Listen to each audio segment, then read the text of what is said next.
Welcome back to this video. In this video, I'll show you on how to share location in Google Message app. So let's get started.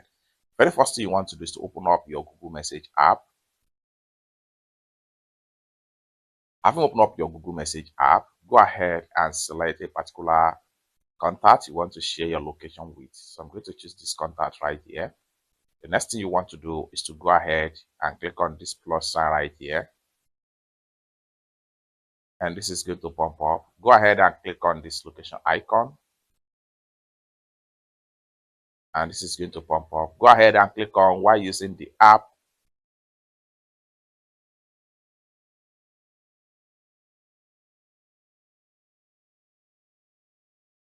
Then you have your location right here. Next thing you want to do is to go ahead and click on here.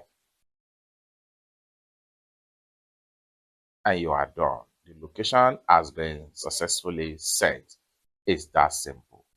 For more tutorial tips and tricks on how best to use your Google Message app, consider to subscribe. Thank you so much for watching, and I hope to see you in my next video. Bye for now.